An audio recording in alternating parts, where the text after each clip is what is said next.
ये कहानी है राजस्थान के पिंटू की। वो स्वभाव से सीधा साधा, गरीब मगर ईमानदार था।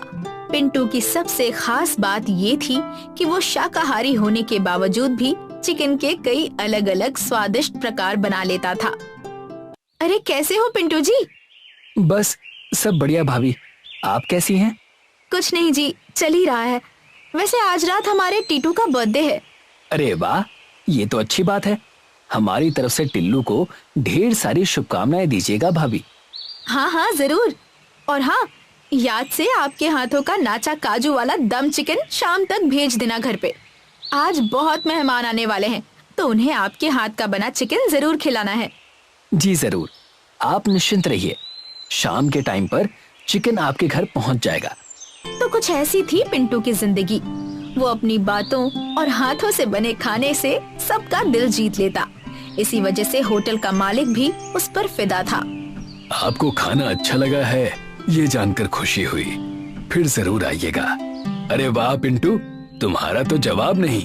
पता नहीं तुम ग्राहकों पर ऐसा क्या जादू कर देते हो कि हर कोई खुश होकर जाता है और बार बार आता है। जी, ये सब ऊपर वाले की कृपा है सेठ जी। अरे ये तुम्हारा बड़प्पन है पिंटू। तुम्हारे आने के बाद तो मेरी आमदनी 2 गुनी हो चुकी है और आगे और बढ़ेगी। जी जरूर। खैर, तुम ऐसे ही अपने काम पर ध्यान देना। ग्राहकों की पसंद नापसंद का ख्याल रखना। ग्राहक हमारे भगवान होते हैं, उन्हें नाराज मत होने देना, समझे? जी सेठ जी। पिंटू के काम की वजह से न केवल उसका नाम बल्कि होटल का नाम भी आसपास के गांवों में मशहूर हो चुका था। लोग दूर दूर से सिर्फ पिंटू के हाथ का चिकन खाने आते और तृप्त मन से लौटते। किंतु दूसरों की पसंद नापसंद का ध्यान रखने वाला पिंटू अक्सर मन ही मन उदास रहा करता था, और इसके पीछे की वजह थी उसकी पुरानी जमीन। माँ, आज मैं जो भी कर रहा हूँ उसकी वजह सिर्फ तुम हो। तुमने जो बातें सिखाई उनमें से एक भी बात मैं भूला नहीं हूँ, और ना ही मैं ये भूला हूँ कि हमारी खेत और जमीन गांव के व्यापारी के पास गिरवी रखी है। कितना बदनसीब हूँ मैं। ना तो तुम्हारा इलाज सही से करा पाया और ना ही तुम्हारी आखिरी निशानी को संभाल पाया। लेकिन तुम चिंता मत करना माँ, आज नहीं तो कल मैं वो जमीन वापस लेकर रहूंगा। अपनी माँ की आखिरी निशानी को वापस पाने के लिए पिंटू दिन रात मेहनत करता, लेकिन पिंटू को क्या पता था कि अब उसकी मेहनत का असली फल मिलने ही वाला है। अरे पिंटू, जरा सुनना। जी कहिए सेठ जी। हमारे पड़ोस के गांव में एक बड़ी विज्ञान प्रदर्शनी है, जिसमें बाहर गांव से लोग आने वाले हैं। क्या बाहर के गांवों से? हाँ, और उन्होंने हमसे चिकन की स्पेशल डिश बनवाकर मंगवाई है। बस इतनी सी बात? कोई बात नहीं सेठ जी, हो जाएगा। नहीं हो जाएगा ये तो मुझे भी पता है, लेकिन उन्होंने कहा कि मेहमान बाहर से हैं और उन्हें ज्यादा तीखा पसंद नहीं आता, तो उस हिसाब से कुछ नया, मजेदार और कम तीखा बनाना होगा। ओह, तीखा कम होना चाहिए। ठीक है सेठ जी, हो जाएगा। वैसे ये प्रदर्शनी है कब? कल। तुम एक काम करो, घर जाकर आराम से सोचो कि क्या नया बना सकते हो, फिर हम उसे वहां भेज देंगे। जी जरूर। सेठ की बात सुनकर पिंटू बहुत उत्साहित हुआ। उसे कई दिनों से कुछ नया और हट कर करने का मौका नहीं मिला था, और अब विज्ञान मेले के बहाने उसे वही मौका मिला था। अगले दिन पिंटू जरूरी सामान लेने बाजार गया। पिंटू बाजार में अपने सामान में व्यस्त ही था कि उसकी नजर कुछ अजीब चीज पर पड़ी। अरे ये क्या, कद्दू? क्यों ना मैं कुछ नया इसी के साथ बना लूं? बाजार में पड़े बड़े बड़े कद्दू देखकर पिंटू के मन में पम्पकिन चिकन बनाने का विचार आया, और वो कद्दू लेकर घर की ओर चल पड़ा। लो भाई, घर तो आखिर पहुंच ही गए। कितनी गर्मी है बाहर। खैर छोड़ो, तो चलो पिंटू, आज कुछ नया बनाते हैं। पिंटू कद्दू और चिकन तो लाया था, मगर थोड़ा डरा हुआ भी था, कहीं ये एक्सपेरिमेंट खराब ना हो जाए। लेकिन उसने हार नहीं मानी और दिल लगाकर काम में लग गया। उफ, डर लग रहा है। हे भगवान, इस बार कुछ अच्छा ही बन जाए इन हाथों से। पहले चिकन को अच्छे से धोया, फिर अपने खास मसालों का जादू उस पर चलाया। लो, चिकन में गरम मसाला, नमक, हल्दी, आलू सब अच्छे से मिक्स कर दिया है। अब बारी है कद्दू की। उसने झट से थैली से कद्दू निकाला, धोकर उसका जूस निकाल दिया। अब चिकन को बड़ी कढ़ाई में तेल, लाल मिर्च और मसालों के साथ भून दिया और उसमें कद्दू का जूस मिलाकर ढककर पकने के लिए छोड़ दिया। चलो, ये रख दी मैंने थाली कढ़ाई पर, गैस धीमी आंच पर, और अब बारी है भात की। उसने जल्दी से भात पका लिया और कद्दू के रस में पका चिकन मिलाकर उसे दम पर रख दिया जैसे बिरयानी हो। और बस कुछ ही देर में पिंटू का पम्पकिन चिकन और खास भात तैयार हो गया। चलो, आखिर मैंने कर दिखाया। सेठ जी। अरे पिंटू, ये इतनी बड़ी कढ़ाई लेकर कहाँ से आ रहे हो? घर से सेठ जी। पड़ोसी गांव के प्रदर्शनी के लिए मेरा स्पेशल पम्पकिन चिकन तैयार है। क्या? Pumpkin chicken? अरे वाह, बहुत बढ़िया। मैं अभी इसे पड़ोसी गांव में भेज देता हूँ। सेठ के कहने पर पिंटू ने कढ़ाई उन्हें दे दी और फिर अपने रोज के काम में लग गया। सेठ जी सही समय पर प्रदर्शनी में पहुंच गए। जब सभी खाने के लिए बैठ गए तो पिंटू का स्पेशल पम्पकिन चिकन सबको परोसा गया। तभी ओह माय गॉड, ये किसने बनाया है? क्या हुआ साहब, कुछ गड़बड़ है क्या? बताता हूँ। पहले ये बताओ कि पम्पकिन चिकन किसने बनाया? जी, मेरे होटल में एक आदमी काम करता है, बहुत अच्छा खाना बनाता है। उसी ने नई डिश बनाई है। क्या हुआ साहब, कुछ ठीक नहीं लगा क्या? नो, खाना बहुत ही जबरदस्त है। मैंने अपनी जिंदगी में ऐसा चिकन कभी नहीं खाया, इसलिए मैं उसे 1 लाख रुपए का इनाम देना चाहता हूँ। ये लो, 1 लाख का चेक। क्या 1 लाख? बाहर से आए उस अंग्रेज साहब की ये बात सुनकर सेठ की आंखों में आंसू आ गए। उन्होंने जरा भी वक्त बर्बाद किए बिना गांव वापस जाकर चेक पिंटू को सौंप दिया। पिंटू! अरे सेठ जी, आराम से। आप तो भागते हुए आ रहे हैं, क्या हो गया? अरे भागू नहीं तो क्या करूं? लो, ये तुम्हारी मेहनत की कमाई। क्या? 1 लाख? हाँ पिंटू, तुम्हारी मेहनत रंग लाई।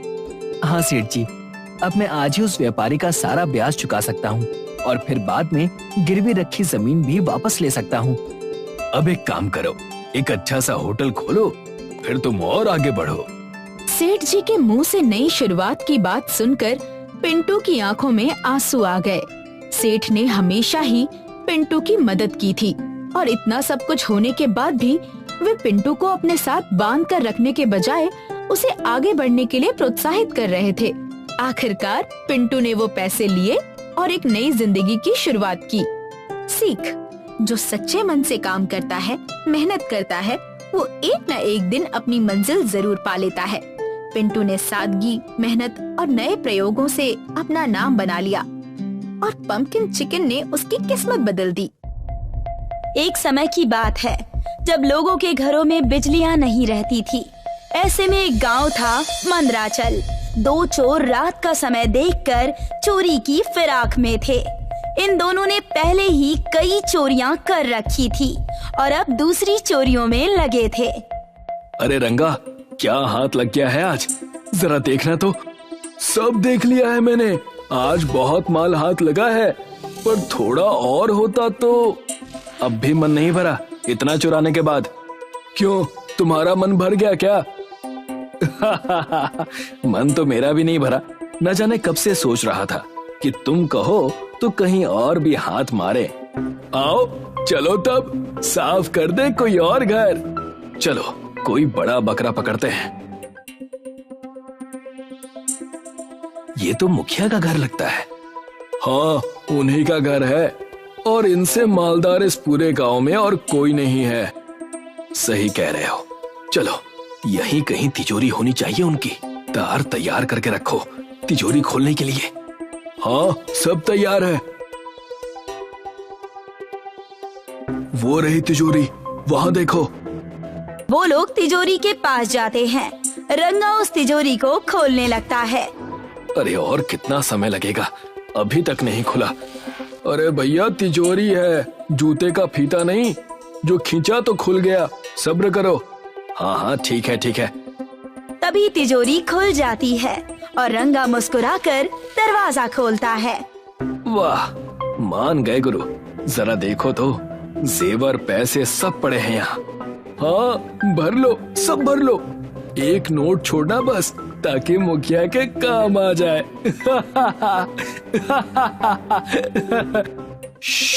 धीरे, अब चलो। वो दोनों वहाँ से सारे पैसे भरकर निकल जाते हैं। अगली सुबह होती है और मुखिया उठकर तिजोरी वाले कमरे में जाते हैं तो देखते हैं कि तिजोरी खुली है। अरे भाग्यवान, ये तिजोरी तुमने खोली थी क्या? नहीं, मैंने कोई तिजोरी नहीं खोली है, आप ही बंद करना भूल गए होंगे। प्रधान रुक्मणी की बात सुनकर तुरंत तिजोरी देखने चला गया। हे प्रभु, ये क्या हुआ? सारा पैसा सोना सब गायब हो गया। प्रधान की आवाज सुनकर रुक्मणी उस कमरे में भागी चली गई। कहाँ गए सारे पैसे? हे भगवान, ये क्या बला आ गई? अब हम लोग क्या करेंगे रुक्मणी? मेरे पूरे जीवन की कमाई बस एक रात में गायब। अजी, आप प्रधान हैं, आप ही कुछ करिए। पूरे गांव में इतने दिनों से चोरी हो रही है, लेकिन आपने अब तक इस समस्या का समाधान नहीं निकाला। और अब देखिए, हमारे ही घर में चोरी हो गई। मैं मानता हूँ कि समाधान ढूंढने में समय लग रहा है, पर कोशिश नहीं कर रहा क्या? मैं जा रहा हूँ पंचायत बुलाने। इसका कुछ तो करना ही होगा। जाइए और जल्दी से कुछ करिए, यहाँ पर खड़े मत रहिए। प्रधान वहाँ से निकल जाता है और कुछ घंटों बाद गांव की पंचायत एक पेड़ के नीचे लग जाती है। सभी लोग खड़े थे। कल रात मेरे घर में चोरी हुई है। तिजोरी से सारे पैसे लेकर वो चोर भाग गए हैं। मेरे घर में भी चोरी हुई है। कोई पहली चोरी नहीं है। ऐसी कितनी चोरियां हुई, पर पंचायत तो नहीं बैठी। हाँ, बस इतना कह दिया कि रात तो आएगी ही, तो अंधेरे का क्या कर सकते हैं। ये कहकर लोगों को रफा दफा कर दिया। अब जब खुद पर बीती है तो यहाँ आए हैं पंचायत बिठाने। चलो भाई, घर चलो। हाँ चलो, आखिर रात तो आएगी ही। अब इन्हें भी पता चले कि चोरी हो जाती है तो कैसा लगता है। इन्हें लगा कि हम छोटे लोगों के पैसे हैं, लेकिन वो भी हमारे लिए उतने ही जरूरी हैं जितना इनके लिए इनकी तिजोरी के पैसे। जब रात का कुछ कर पाना तब पंचायत बुलाना। अब प्रधान को उनकी ही बातें याद दिलाकर लच्छू और गांव वाले वहां से निकल पड़े। जब खुद पर बीती तो उन्हें समझ में आया और फिर उन्हें बहुत शर्म आई, जिस कारण उनका मुंह लटका हुआ था। प्रधान वहां से निकलकर अपने खेतों की ओर बढ़ गए। मेरी ही गलती है, लोग सही कह रहे हैं। प्रधान तो बन गया, लेकिन गांव के लोगों की दिक्कतों को समझ नहीं पाया और टालता रहा। पर अब पछतावे क्या होत है जब चिड़िया चुग गई खेत। पर अब समाधान करूं भी तो कैसे करूं? तभी प्रधान को खेत के एक बिल में कुछ चमकता दिखाई दिया। ये इस गड्ढे में क्या चमक रहा है? प्रधान गड्ढे की तरफ बढ़ते हैं और देखते हैं कि उसमें एक मणि चमक रही है। और तभी एक नाग गड्ढे के पास आ जाता है। सांप, सांप, अरे बचाओ सांप! शांत हो जाओ बालक। ये सांप बोल रहा है। हाँ, बोलना पड़ रहा है बालक, क्योंकि बात ही कुछ ऐसी है। मैं 50 साल का होने वाला हूँ सांप महाराज, आप मुझे बालक क्यों कह रहे हैं? क्योंकि मैं तो हजारों वर्षों से जीवित हूँ, तो तुम तो बालक ही हुए ना। क्षमा कर दीजिए सांप महाराज, बस मुझे यहाँ से जाने दीजिए। मैं आपकी नागमणि चोरी करने नहीं आया था, ये तो एक गलत फहमी है। वरदान मांगो। वरदान? हाँ, मैं दंड देने नहीं आया हूँ। नागमणि एक मनुष्य की नजर में नहीं आनी चाहिए, इसी कारण तुम कोई वरदान मांगो। ये गलती मेरी ही थी जो मैंने तुम्हें इसे देखने दिया। वरदान पाते ही तुम मणि के बारे में भूल जाओगे और तुम्हें सिर्फ वो वरदान और मैं ध्यान में रहूंगा। वरदान? प्रभु, ये तो बड़ा ही हंसी वाला प्रसंग है। यदि ये कुछ दिन पहले हुआ होता तो मैं आपसे हीरे जवाहरात मांगता, लेकिन अब जब मुझे अपने प्रधान होने की जिम्मेदारी का एहसास हो गया है तो मुझे बस आपसे ये मांगना है कि आप रात में रोशनी कर दें और गांव की चोरियां बंद कर दें। ये वरदान मैं तुम्हें नहीं दे सकता, रचयिता ही दे सकते हैं। कुछ और मांगो। नहीं प्रभु, यही वरदान देना है तो दीजिए। मुझे केवल मेरे गांव की समस्याओं का हल चाहिए। ये ठीक है, लेकिन प्रकृति के खिलाफ कोई वरदान देना मेरे बस में नहीं है। लेकिन मैं तुम्हें ये बीज देता हूँ, इन्हें तुम इस खेत में बोना। मात्र 1 महीने में तुम्हारे गांव की दिक्कतें समाप्त हो जाएंगी। धन्यवाद प्रभु।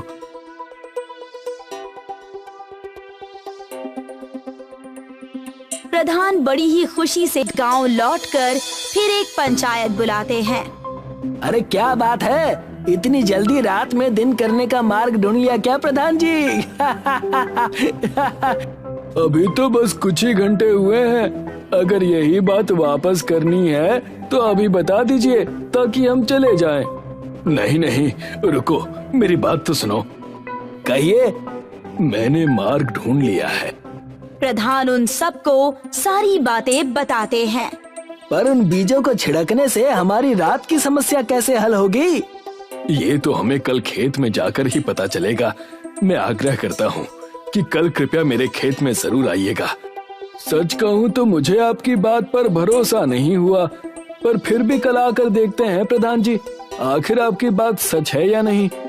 अगले दिन दोपहर में हर कोई अपना काम निपटाकर प्रधान के खेत में पहुंच जाता है और देखता है कि वहां पर बड़े बड़े आकार के कद्दू उगे हुए हैं, जिनमें 2 आंखें और एक मुंह भी बना हुआ है। ये है हमारी समस्या का हल प्रधान जी। हाँ, यही है। ध्यान से देखो, अभी उजाला है तो इसमें रोशनी थोड़ी कम है, पर टिमटिमा जरूर रही है। हाँ, बात तो सही है, पर इसका इस्तेमाल कैसे करेंगे? गांव का हर एक व्यक्ति इन्हें अपने घर ले जाए और गांव के मुख्य रास्तों पर इन्हें खंभों पर लगा दे, ताकि रात में कोई इन्हें चोरी ना कर पाए। आप पर शक करने के लिए हमें क्षमा कीजिएगा प्रधान जी। आपका लाख लाख शुक्रिया। शुक्रिया की कोई बात नहीं। जब मेरे घर पर चोरी हुई तब मुझे समझ आया कि ये समस्या कितनी गंभीर है। धन्यवाद, अब हम इन्हें अपने घरों में लगा देते हैं। हर कोई वहां से कद्दू लेकर जाने लगा और कुछ दिन बीत गए। पूरा गांव अब रात के समय जगमगा रहा था। आज फिर चांदनी रात थी और मंदराचल अपने नए कद्दुओं से टिमटिमा रहा था। तभी 2 नकाबपोश गांव में प्रवेश करते हैं। अरे ये क्या, पूरा गांव ऐसे जगमगा रहा है मानो कि जैसे दिन का समय हो। पर अब हम चोरियां करेंगे कैसे? ये तो बहुत बड़ी मुश्किल हो गई है। हाँ, मुश्किल तो है, पर कोई बात नहीं, सिर्फ उजाला ही तो है, पर लोग तो सो रहे हैं ना। सही कहा भैया। आओ चलो, अब हाथ साफ कर दे क्या? हाँ चलो। दोनों आकर फिर प्रधान के घर में रुकते हैं। लगता है इस प्रधान के पास बहुत पैसा है, तभी तो पूरे गांव में उजाला देने वाले इन कद्दुओं को लगवा दिया इसने। हाँ, आओ देखते हैं। दोनों लोग चालाकी से बिना आवाज किए दरवाजा खोलने जाते हैं कि तभी अचानक कद्दू उन दोनों को पकड़ लेते हैं। छोड़ो मुझे, छोड़ो। दोनों की चीखें सुनकर लच्छू, मलखान, प्रधान और रुक्मणी कुछ ही पल में वहां चले आते हैं। चोर चोर चोर! हाय दैया, देखो कैसे भरे उजाले में चोरी करने चले आए हैं ये लोग। हाँ, अच्छा हुआ कि नाग देवता की कृपा से कद्दुओं ने हमें बचा लिया। मालिक, माफ कर दो मालिक, अब ऐसा नहीं करेंगे। आपकी पाई पाई चुका देंगे, बस इन कद्दुओं से छुटकारा दिलाइए। हाँ, हरदम कद्दुओं को खाया, पर आज लग रहा है कि ये कद्दू हमें ही खा जाएंगे। अच्छा है, खा जाए तुम्हें। भागे थे ना तुम, तुम्हारे साथ तो यही होना चाहिए। दोनों चोर अपनी लालच के चलते पकड़े गए और कद्दुओं की लालटेन की वजह से अब पूरा गांव सुरक्षित हो गया। ये कहानी है प्रेमनगर गांव की। वैसे तो प्रेमनगर गांव खुशनुमा और बहुत ही प्यारा था। गांव में हमेशा शांति बनी रहती। उसी गांव में मंगलू नाम का एक भिखारी रहा करता था, जो आसमान को चादर समझकर और धरती को बिस्तर समझकर कहीं पर भी भूखे पेट सो जाया करता था। ऐसे ही हर सुबह मंगलू मंदिर का प्रसाद खाकर रास्ते और चौराहे पर भीख मांगने निकल जाया करता था। मंगलू का स्वभाव बहुत ही अलग था। दूसरों से भीख लेकर वो अपना पेट न भरता, बल्कि उन्हीं पैसों को और अपने साथी भिखारियों को बांट देता। हाय राम, आज तो एक फूटी कोड़ी हाथ नहीं लगी, क्या खाएंगे हम? अब क्या बताऊं काका, मैंने तो आखिरी बार भर पेट खाना कब खाया था मुझे याद ही नहीं। गोपाल और अन्य भिखारी बात कर ही रहे थे कि वहाँ पर मंगलू आ गया और उनसे कहने लगा, आज तक मैंने तुम सभी भिखारियों को भूखे पेट सोने दिया है क्या? जो आज दूंगा, जरा ये देखो मेरे पास क्या है। दही, जलेबी और खूब सारी खिचड़ी। मेरी आंखों से तो खुशी के आंसू छलक आए। अगर तुम ना होते तो ना जाने क्या होता आज, ना जाने मैं क्या खाता और कहाँ जाता। मैं तो भूखा ही मर जाता। अरे ऐसे कैसे परलोक जाओगे? पहले इसी धरती पर स्वर्ग का आनंद ले लो, ये खिचड़ी और दही जलेबी खाकर। सारे भिखारियों ने मिलकर जमकर और बड़ी ही चाव से खिचड़ी, दही और जलेबी खाई और सब आराम से सो गए। जैसे ही सुबह हुई, गोपाल काका, रमेश, कहाँ हो तुम सब? काका, काका, रमेश, कहाँ गए तुम दोनों? अब मैं किसके साथ भीख मांगूंगा? वो दोनों चोर थे, उन्हें जेल में डाल दिया गया। सुबह सुबह ही पुलिस आई और उन्हें उठाकर ले गई, जब तुम गहरी नींद में थे। ये कैसा भद्दा मजाक है? ये आप क्या कह रहे हैं? वो दोनों तो नेक इंसान थे, वो दोनों ऐसा नहीं कर सकते। मंगलू उन्हें ढूंढते हुए पुलिस स्टेशन जा पहुंचा और देखा कि दोनों पुलिस के कैद में हैं। उन्हें देखकर मंगलू ने कहा, साहब, क्या मैं जान सकता हूं कि आपने इन्हें क्यों कैद करके रखा है? मुझसे तुम ऊंची आवाज में क्यों बात कर रहे हो? हम भिखारी हैं साहब। दुनिया से भले भीख मांगे पर हमारा गिरबान इतना कमजोर नहीं है कि हम चोरी कर लें। बड़ी बोलती निकल रही है तुम्हारी। इंस्पेक्टर साहब, आप कहें तो इसे भी अंदर कर दूं? हाँ हाँ, कर दो। लेकिन मेरी गलती क्या है? मुझे छोड़ दीजिए, मुझे छोड़ दीजिए। उन हवालदारों ने मंगलू की एक ना सुनी और उसे काल कोठरी में डाल दिया। उसी काल कोठरी में जहां गोपाल और रमेश पहले से कैद थे। हे भगवान, ये सब क्या हो रहा है? मैं कुछ समझ ही नहीं पा रहा। उन लोगों ने मुझे और रमेश को इस जेल में बंद कर दिया। जिस जगह पर हम रात को सोया करते थे, उस जगह को एक व्यापारी ने खरीद लिया है, सेठ बिजोरी मल ने। लेकिन इसमें तुम्हें गिरफ्तार करने की क्या जरूरत थी? उस रात जब तुमने हमें जलेबियां खिलाई थी ना, तब जाकर रमेश ने मंगलू को सारी बात बताई। कुछ भी कहो, मंगलू है तो बड़ा दानी। हाँ, अब सुबह होते ही उनकी आंख खुलेगी, तब तक उन्हें होश नहीं आएगा। घोड़े बेचकर सोते हैं मंगलू भाई। उतने में वहाँ पर कुछ गुंडे आ गए और कहने लगे, इन भिखारियों को यहाँ से उठवाकर किसी जंगल या रेगिस्तान में छोड़ दो। ये जमीन हमारे गांव के नेता की है और एक शहरी व्यापारी आकर यहाँ पर बड़ा सा मॉल बनाने वाला है। इन भिखारियों की औकात ही क्या है? इन्हें जल्दी भगाना ही पड़ेगा। जब मॉल बनेगा तो मैं भी उस मॉल में अपनी एक दुकान खोलूंगा और ये बुरे काम बंद कर दूंगा। हाँ हाँ, पहले चलो इन्हें भगाओ। इन पर चोरी का इल्जाम लगाकर इन्हें हवालात में बंद करा दो। सरदार, यहाँ पर जितने भी भिखारी हैं ना, उनमें से एक मंगलू है, उसे हमें छोड़ देना चाहिए। अच्छा आदमी है। बाकी भिखारियों को हम जेल में डलवा देंगे। हाँ हाँ, ठीक है ठीक है, जल्दी जल्दी करो। उन गुंडों ने मंदिर से कुछ सामान चोरी कर उन भिखारियों के पास रखवा दी और पुलिस को थोड़ी सी रिश्वत खिलाकर उन्हें कैद में डलवा दिया। अच्छा, तो ये बात है। उस रात अगर मैं सोया ना होता तो आज ये नौबत ही नहीं आती। सब मेरी ही गलती है। मंगलू उन भिखारियों के साथ फूट फूट कर रोने लगा। मत रो मंगलू भाई, हो ना हो, ये सब हमारे किसी पाप का नतीजा है। जो भी हो, अब हम बाहर कैसे जाएंगे ये सोचिए। इस जेल में सिर्फ एक बल्ब है जो दिन में भी जलता है और इससे मैं परेशान हूँ। मैं इन सबको छोड़ूंगा नहीं, सब तोड़ दूंगा जेल के अंदर मैं। उस वक्त रमेश ने एक लकड़ी उठाई और उस जलते हुए बल्ब में दे मारी। उस लकड़ी के प्रभाव से बल्ब फूट गया और उसमें से एक रोशनी निकली। वो रोशनी सारे कैदियों को एक नई दुनिया में लेकर चली गई, जहां उन्होंने देखा कि पहले से ही वहां पर कई सारे कैदी मौजूद थे। ये सब क्या हो रहा है और कौन है ये सारे लोग? मेरे तो कुछ समझ में नहीं आ रहा, ये बल्ब की दुनिया कैसे आ गई? तब वहां पर एक बूढ़ा कैदी आ गया और उनसे कहने लगा, आओ आओ मंगलू, तुम आओगे ये हमें भली भांति पता था, पर ये नहीं पता था कि इतनी देर से आओगे।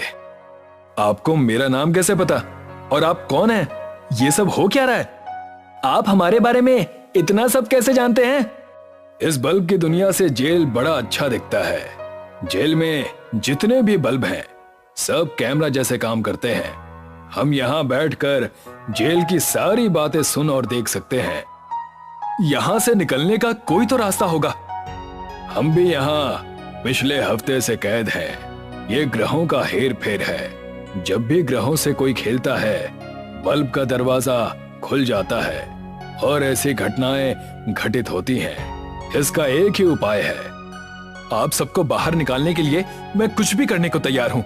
बताइए क्या करना है? इसके लिए तुम्हें जेल के सारे बल्ब फोड़ने होंगे। इतना कहकर बूढ़ा कैदी उन्हें जादुई बल्ब के पास लेकर चला गया। ये इतना बड़ा बल्ब, इससे हम कैसे आजाद होंगे? इस बल्ब को वही तोड़ सकता है जिसने कभी कोई पाप न किया हो और दिल का बड़ा सच्चा हो और दयालु भी हो। ये काम तो मुझसे अच्छा कोई नहीं कर सकता, मैं इस बात की गारंटी देता हूँ। चलो हटो। किसी की ना सुनकर रमेश ने एक लकड़ी उठाई और ना आओ देखा ना ताओ और वो उस बल्ब को फोड़ने के लिए आगे बढ़ गया। लेकिन उस जादुई बल्ब का करंट इतनी तेज था कि रमेश की हालत खराब हो गई और उसे जोरदार करंट लगा। अरे बाप रे, अरे भगवान रे, करंट लग गया मुझे। रमेश को इतना जोर का झटका लगा कि सारे डर गए और रमेश दूर खड़ा हो गया। तभी उस विशाल बल्ब से आवाजें आई। प्रकृति के विरुद्ध कोई नहीं जा सकता। ये बल्ब बहुत बड़े पुजारी की है जिसने जेल में निर्दोष होकर सजा काटी थी। इस बल्ब को मैं फोड़ूंगा और सबको यहाँ से आजाद करूंगा। इतना कहते ही रमेश के हाथों से लकड़ी लेकर मंगलू उस बल्ब के करीब पहुंच गया और बड़ी जोर से लकड़ी लेकर उस बल्ब पर दे मारा। जैसे ही लकड़ी बल्ब पर लगी वो बल्ब फूट गया और उसमें से कैदी की आत्मा निकली और कहने लगी, धन्यवाद मंगलू, तुमने और तुम्हारे साथियों ने हमें आजाद किया है। तुम्हारी तरह ही मैं भी बेगुनाह था और मुझे जेल में डाल दिया गया और मेरे ही श्राप के कारण सारे जेलवासी इस बल्ब की दुनिया में आ गए। लेकिन आपको सबक सिखाना ही था तो उन्हें सिखाना था ना, जिन्होंने ये पाप किया, ना कि निर्दोष कैदियों को। इसके पीछे का कारण ये है कि मैं तुम्हें ये बल्ब देना चाहता था। इस बल्ब से तुम असली दुनिया में जाकर जो चाहे वो कर सकते हो। उस आत्मा ने मंगलू को एक बल्ब दी और उसके बाद वो आत्मा वहाँ से गायब हो गया और सारे ही दोबारा जेल में आ गए। तब मंगलू ने कहा, हमें एकजुट होकर रहना होगा, इस जेल से निकलना ही होगा। इतना कहकर मंगलू ने उस बल्ब को होल्डर पर लगा दिया और बल्ब जलने लगा। जैसे ही बल्ब जला सारे जेल के दरवाजे अपने आप खुल गए। ये देखो, जेल की सारी सलाखें खुल चुकी हैं। हमें यहाँ से अब भागना चाहिए। सही कहा रमेश बेटा तुमने, चलो जल्दी चलो। सारे कैदी जेल से भाग रहे थे। तब उन्होंने देखा कि सारे घूसखोर पुलिस वाले एक तरफ एक बड़ी से जेल में कैद हैं। इस मौके का फायदा उठाकर रमेश, मंगलू और गोपाल काका वहाँ से फरार हो गए। इन्हें छोड़कर यहाँ से निकल चलो, वरना दूसरी विपदा आन पड़ेगी। मंगलू और उसके साथी भिखारी वहाँ से भागकर दोबारा उसी मंदिर के पास आ गए जहाँ सारा कारनामा हुआ था। उन्होंने वहाँ देखा कि एक बहुत बड़ा नेता वहाँ अपने गुंडों को लेकर खड़ा है। अब तुम सब कहाँ भागोगे? इस जगह पर हम एक नया मॉल बनाने वाले हैं। मुझे पहले से पता था कि आप सब इस जगह के पीछे पड़े हैं, लेकिन ये जमीन ना तो आपकी है और ना ही सरकार की। इतना कहते ही मंगलू ने अपने झोले से जादुई बल्ब को निकाला और उस बल्ब को जमीन पर रख दिया। जैसे ही बल्ब जमीन पर रखी गई, जादुई बल्ब एक बल्ब रेस्टोरेंट में परिवर्तित हो गई। सारे भिखारी ये मंजर देखकर दंग रह गए। ये सब क्या हो रहा है? ये बल्ब के आकार का रेस्टोरेंट कहाँ से आ गया? जवानों, जाओ और इस रेस्टोरेंट को तोड़ डालो। इस जगह पर सिर्फ और सिर्फ हमारा अधिकार होना चाहिए। जी सरदार, ऐसा ही होगा। जैसे ही गुंडे उस बल्ब के रेस्टोरेंट को तोड़ने गए, उन्हें एक जोरदार बिजली का झटका लगा। तुम सबसे कुछ नहीं होने वाला। अब देखो मैं क्या करता हूँ। इतना कहकर नेताजी ने एक बड़ा सा पत्थर उठाया और उस बल्ब रेस्टोरेंट पर दे मारा। जैसे ही पत्थर उस बल्ब रेस्टोरेंट पर पड़ा, वहाँ तेज हवाएं चलने लगी और बिजली के तेज झटके से नेताजी बल्ब में कैद हो गए। नेताजी के बल्ब में कैद होते ही आत्मा प्रकट हुई। वो आत्मा उसी जेल के कैदी की थी जो कि बेगुनाह था।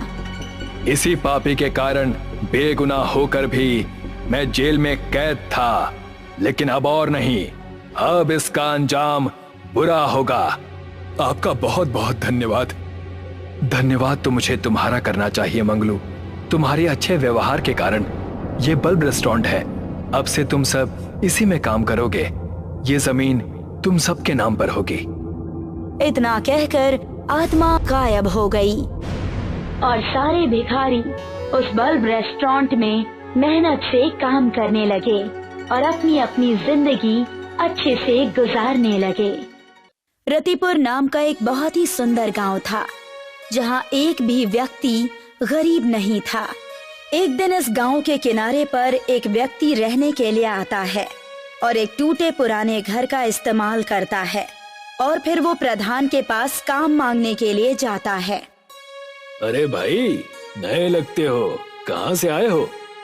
अरे मैं तो पास के ही एक दूसरे गांव में रहता था। अब सोच रहा हूँ कि यहाँ बस जाऊं। अच्छा, पर तुम यहाँ रहोगे कहाँ? प्रधान जी, मैंने गांव के किनारे पर एक टूटा घर देखा है। सोच रहा हूँ कि उसी में रह लूंगा। अच्छा, तो उस पुराने घर में रहना चाहते हो? कोई बात नहीं, रह लेना। पर तुम इस गांव में ज्यादा दिन नहीं टिक पाओगे भाई। वो क्यों प्रधान जी? इस गांव में कोई भी व्यक्ति गरीब नहीं है, बस एक तुम ही हो। गांव वाले तुम्हें अपनाएंगे नहीं भैया। अरे प्रधान जी, जब मैं यहाँ आया तो मैं अपने साथ काफी सारा धन लेकर आया, तो आप मेरे गरीब होने की चिंता ना करें। मैं वो पुराना घर नए तरीके से बनवा लूंगा। तो यहाँ मेरे पास क्यों आए हो? मैं तो समझा कि काम की तलाश में आए हो। जी बिल्कुल सही समझा आपने।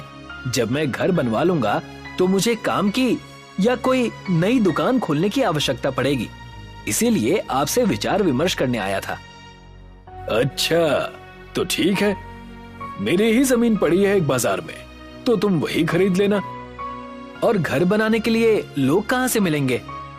वो तो गांव के बाहर से बुलाने होंगे। तुम चिंता मत करो, आज का दिन उस घर में निकालो, मैं कल होते ही उन्हें वहां भेज दूंगा। जी प्रधान जी, जैसा आप कहें। ये कहकर लच्छू वहाँ से अपने घर की ओर चल देता है और प्रधान मुस्कुराने लगता है।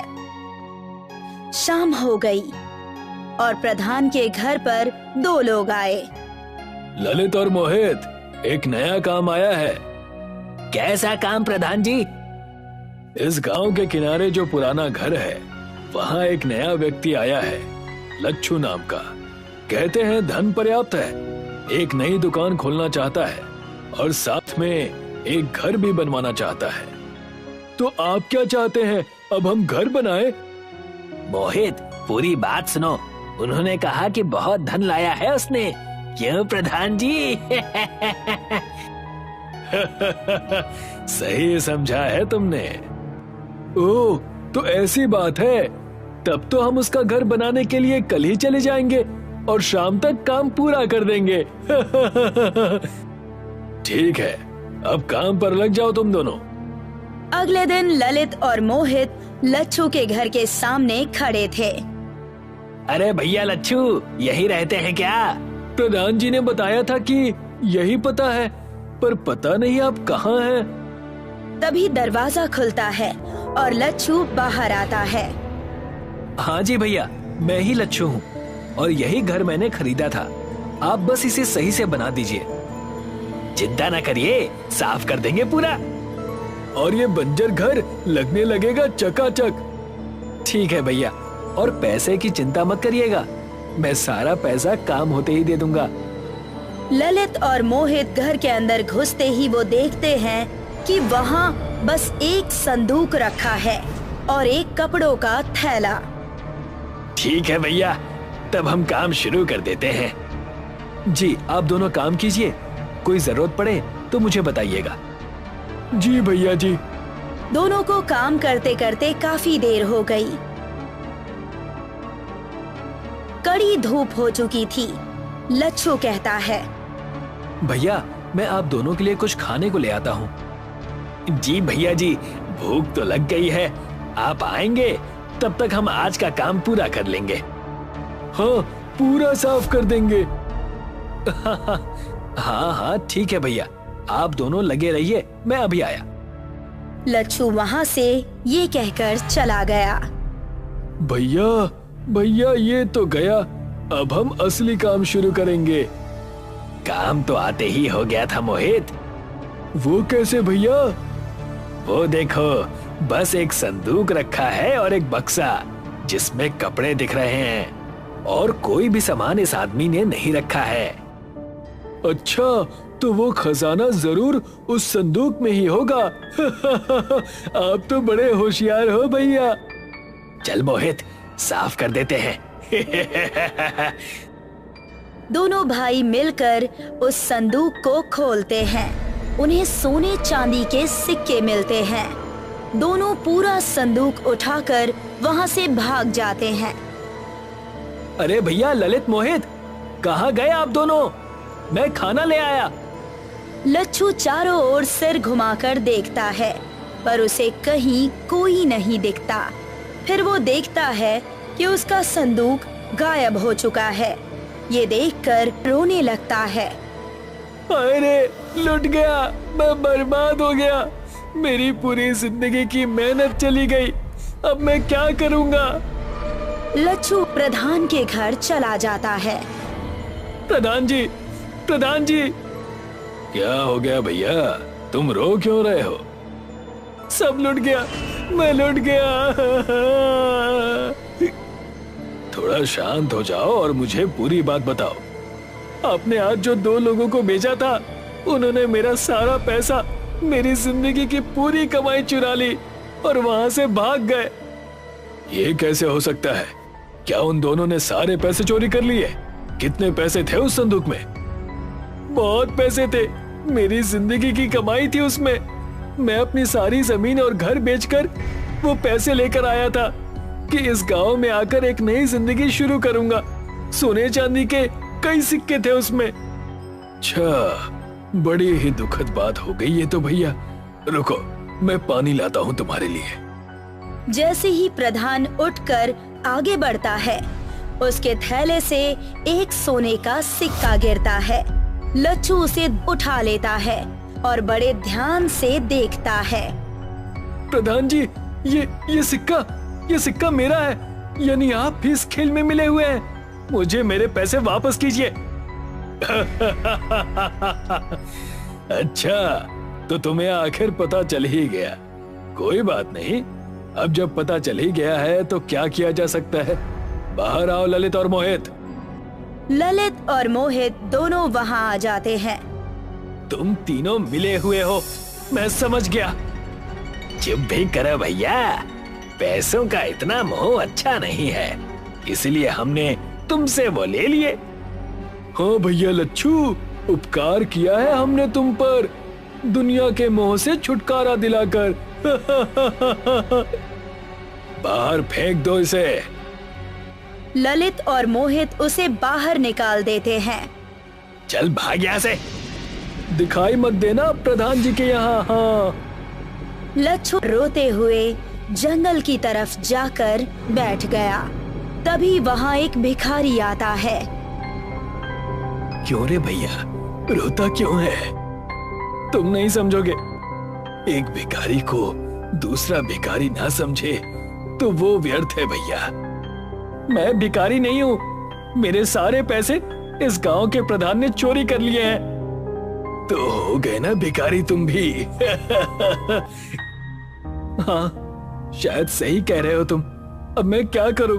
मुझे कुछ समझ में नहीं आ रहा है। मुझे कुछ पैसे दे दो तो मैं तुम्हारी मदद कर सकता हूँ। अभी भिखारी कहकर चिढ़ा रहे थे और अब पैसे मांग रहे हो। गजब की माया है। समझता हूँ, पर भूख इतनी लगी है कि क्या करूं। लच्छू अपने जेब से सारे पैसे निकालकर उसे दे देता है। बस ये आखिरी पैसे बचे थे मेरे पास। सारे पैसे दे दिए मुझे और खुद के लिए कुछ क्यों नहीं बचाया? तुम भी तो परेशान हो। मैंने तो आज खाना खा लिया था, तुम भी खाना खा लेना इससे। क्या मांगते हो? मैं भी तुम्हें वो दूंगा। मेरा बोला खाली नहीं जाता, तो सोच समझ के बोलना। शायद तुम झूठ नहीं कह रहे, लेकिन फिर भी फिलहाल मैं इस हालत में नहीं हूँ कि कुछ सोच सकूं और मांग सकूं। अपनी इच्छा से जो उचित समझो वो दे दो। ठीक है, तब जिस घर में तुम रह रहे थे वहां पर एक खुफिया महल आ जाएगा। क्या सच? इतना भव्य घर तुम मुझे क्यों दे रहे हो? मैं इन सब चीजों से दूर हूँ भैया। मैं ना किसी से भीख मांगता हूँ और ना ही किसी को कुछ देता हूँ। जो दान में मिल जाए वो बिना कुछ कहे स्वीकार लेता हूँ। तुमसे मैंने मांगा था तो तुम्हें लौटा दिया। तभी भिखारी वहाँ एक संदूक प्रकट करता है और लच्छू को दे देता है। ये संदूक कैसा है? भैया, इस संदूक में अनगिनत पैसे हैं, ताकि तुम्हें कभी पैसों का अभाव ना हो। तुम्हारे अतिरिक्त अगर कोई भी इस संदूक को खोलेगा तो वो इसमें कैद हो जाएगा। आपका बहुत बहुत धन्यवाद महंत जी। अरे भैया, चिंता क्यों करते हो? भगवान का नाम भजो और काम करो, फिर जो होता है होने दो। लच्छू हाथ जोड़कर उस इंसान को प्रणाम करता है और उसके जाने के बाद अपने खुफिया महल की तरफ आ जाता है। जैसे ही वो दरवाजा खोलता है तो मानो अंदर से वो जैसे कोई महल हो। वाह, ये तो सचमुच एक महल की तरह है। लच्छू बड़ा ही अचंभित होकर पूरे महल को देख रहा था। तभी उसे दरवाजे पर एक दस्तक सुनाई देती है। संदूक को रखकर वो दरवाजा खोलने के लिए जाता है। दरवाजा खोलते ही ललित मोहित अंदर घुसे चले आते हैं और एक पल के लिए बहुत चक्के रह जाते हैं। ये क्या है? कैसे? कहां से? कब से? क्या काम है? अब क्यों आए हो यहाँ? प्रधान जी! प्रधान भी घर के अंदर आ जाता है। क्या है? आप तीनों को अब क्या चाहिए मुझसे? दिव्य है ये भवन। कहां से तुम्हें मिला ये? तुमसे मतलब? अपने काम से काम रखो और अब चले जाओ यहाँ से। इस घर पर मैं कब्जा कर लूंगा कुछ दिनों में। और ये संदूक जो वहां दिख रहा है ना, इसमें लगता है बहुत पैसे रखे होंगे इसने। हाँ प्रधान जी, सही कह रहे हैं। वैसा ही संदूक है जैसा ये लेकर आया था। हमें लगा बस एक है इसके पास, पर इसने तो दूसरा भी छुपा रखा था। इतना दिव्य खुफिया महल मेरे जैसे प्रधान के लिए ही बना है, और ये संदूक इस महल के साथ मिल रही है। भाई वाह! चलिए इसे खोलते हैं प्रधान जी। नहीं, इसे मत छुओ। इसे बस मैं खोल सकता हूँ। अगर किसी और ने खोलने की कोशिश की तो पता नहीं क्या हो जाएगा। बेवकूफ समझा है क्या? लच्छू की बात काटकर प्रधान, ललित और मोहित उस संदूक को खोलते हैं और जैसे ही वो उसे खोलते हैं वो तीनों को अंदर खींच लेता है। लच्छू उन तीनों को देखता रह जाता है और फिर डर से तुरंत संदूक को खोलकर देखने लगता है। उस संदूक में बस हीरे और जवाहरात ही मिले और वो तीनों कहाँ चले गए इसका कोई पता नहीं चला। तब से लच्छू अपने खुफिया महल में रहने लगा। सूखापुर गांव में दिनेश नाम का एक लालची किसान रहा करता था। सूखापुर गांव रेगिस्तान में बसा हुआ था। उस गांव में वर्षा ना के बराबर होती थी। गांव के लोग गर्मी और सूखे की वजह से बहुत ज्यादा परेशान रहा करते थे। दिनेश के लालचपन की वजह से उसकी पत्नी रश्मि उससे बहुत परेशान रहती थी। एक तो हमारे गांव में वैसे भी सूखे का अकाल पड़ा हुआ है, ऊपर से तुम्हारा लालच समाप्त होने का नाम ही नहीं ले रहा। बकवास मत करो रश्मि, हमारा गांव वैसे भी रेगिस्तान में बसा हुआ है और रेगिस्तान में हर महीने बारिश तो होती नहीं है। लेकिन मैंने सुना है कि पहले हमारा सूखापुर गांव हरियाली से भरा हुआ था और यहाँ पर बहुत अच्छी वर्षा भी हुआ करती थी।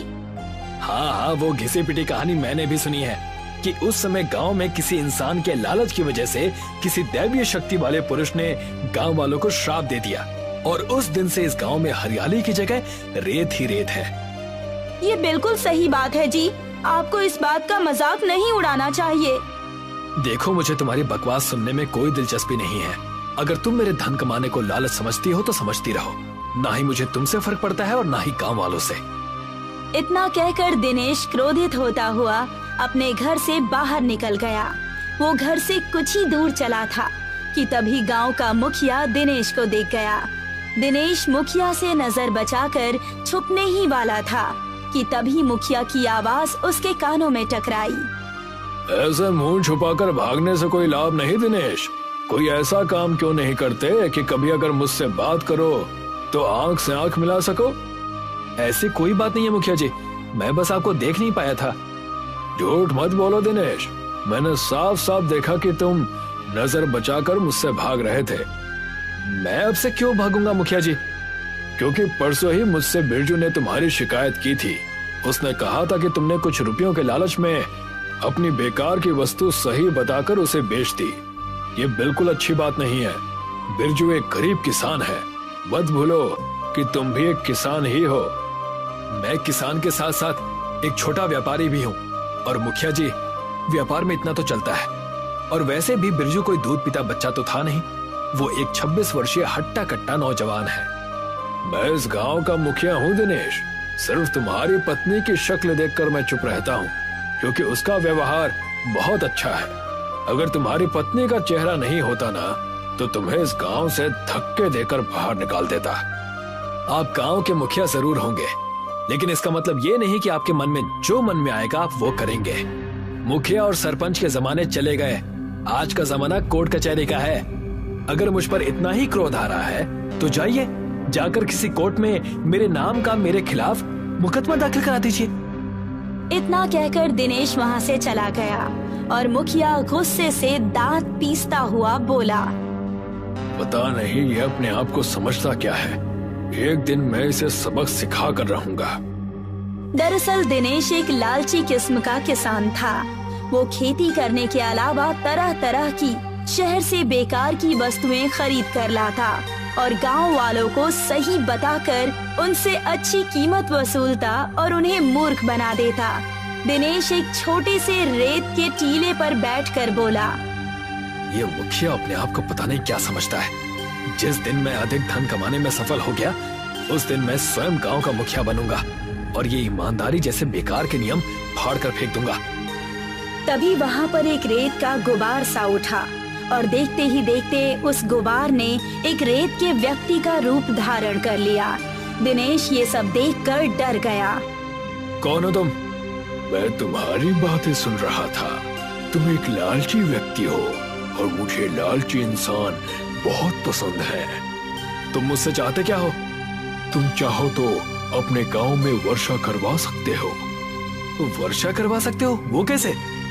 मैं तुम्हें उसकी शक्ति दूंगा, लेकिन उसके बदले तुम्हें गांव वालों से अधिक धन वसूलना होगा और अपने लालच को कभी भी समाप्त नहीं होने देना होगा। लालच की यही खासियत होती है कि वो कभी भी कम नहीं होता। लालच हमेशा बढ़ता ही रहता है। ये तो तुमने बिल्कुल सही कहा। अगर मुझे कुछ ऐसा मिल जाता है जिससे मैं अपने सूखापुर गांव में वर्षा करवा सकता हूँ, तो तुम्हें अंदाजा भी नहीं कि मैं कितना धनवान हो सकता हूँ। देखते ही देखते एक तरह से मैं गांव का राजा बन जाऊंगा। दिनेश की बात सुनकर उस रेत के व्यक्ति ने कुछ रेत दिनेश को पकड़ा दी। ये लो, ये जादुई रेत है। जब भी तुम इस रेत में से कुछ रेत अपने गांव में फेंकोगे, तुम्हारे गांव में वर्षा होना प्रारंभ हो जाएगी। मगर याद रखना, अगर तुमने गलती से भी ज्यादा रेत जमीन पर फेंक दी, तो तुम्हें अंदाजा भी नहीं है कि तुम्हारे गांव में क्या होगा। अब जाओ यहाँ से। दिनेश वहाँ से चला गया। दिनेश के जाते ही वो व्यक्ति हंसते हुए बोला, मूर्ख कहीं का, कितने समय बाद सूखापुर गांव में एक लालची व्यक्ति मुझे मिला है। अब समय आया है पुराना बदला लेने का। ये व्यक्ति अपने ही गांव को बर्बाद कर देगा। दिनेश उस रेत को लेकर सीधा अपने गांव पहुंच गया और सारे गांव वालों को एकत्रित करते हुए बोला, गांव वालों, क्या तुम चाहते हो कि हमारे सूखापुर गांव में वर्षा होना प्रारंभ हो जाए? ये तुम कैसी बातें कर रहे हो? कौन नहीं चाहेगा कि यहाँ पर वर्षा हो और यहाँ रेत की जगह हरियाली आ जाए? मेरे पास एक ऐसी शक्ति है कि अगर मैं चाहूँ तो इस गांव में वर्षा हो सकती है, लेकिन तुम्हें उसके बदले अपनी सारी संपत्ति मेरे नाम करनी होगी। वर्षा के बाद हरियाली होगी और तुम्हारी बंजर जमीन उपजाऊ हो जाएगी। उस जमीन में तुम जो भी फसल उगाओगे वो सारी फसल मेरी होगी। लगता है तुम पागल हो गए हो दिनेश। जरूर तुम्हारा ये गांव के लोगों को ठगने का नया तरीका होगा। नहीं मुखिया जी, ये मेरे ठगने का कोई नया तरीका नहीं है, बल्कि ये सत्य है। वैसे तो मैं तुम्हारी किसी भी बात पर भरोसा करना नहीं चाहता, लेकिन अगर गांव वालों का भला होता है तो मैं साथ देने के लिए तैयार हूँ। मेरी इस गांव में जितनी भी जमीन पड़ी है, उपजाऊ होने के बाद उसकी सारी खेती मैं तुम्हें दे दूंगा, लेकिन पहले वर्षा करा के तो दिखाओ। दिनेश ने जैसे ही रेत का एक अंश जमीन पर डाला, देखते ही देखते आकाश काले बादलों से घिर गया और रेत में बसे हुए उस गांव में वर्षा होने लगी। सभी गांव वाले अपने गांव में पानी देखकर खुश हो गए। ये तो तुमने कमाल कर दिया दिनेश। तुम्हें ये चमत्कारिक चीज कहाँ से मिली? अपने काम से काम रखो मुखिया, और अपने वादे पर अटल रहना। इतना बोलकर दिनेश अपने घर पर आ गया। घर पर उसकी पत्नी खुश होती हुई दिनेश से बोली, गांव वालों ने बताया कि आपके हाथ एक चमत्कारी चीज लगी है जिससे गांव में वर्षा हुई है। मुझे बहुत खुशी हुई कि आपने अपने गांव की भलाई के बारे में सोचा। बकवास बंद करो रश्मि। ये सब मैंने गांव की भलाई के लिए नहीं, बल्कि अपनी भलाई के लिए किया है।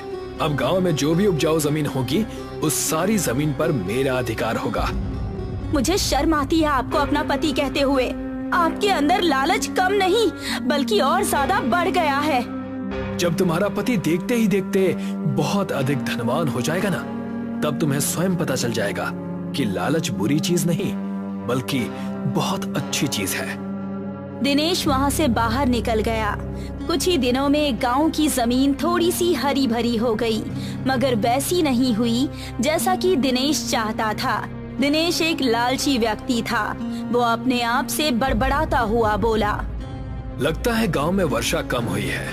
एक काम करता हूँ, ये सारी की सारी रेत मैं जमीन पर फेंक देता हूँ। बहुत ज्यादा वर्षा होने पर यहाँ की जमीन बहुत ज्यादा उपजाऊ हो जाएगी। इतना बोलकर दिनेश ने वो सारी की सारी रेत जमीन पर फेंक दी, मगर अगले ही पल एक तेज धमाका हुआ और देखते ही देखते गांव में बर्फ की बाढ़ आ गई और कुछ ही दिनों में गांव का जीवन तहस नहस हो गया।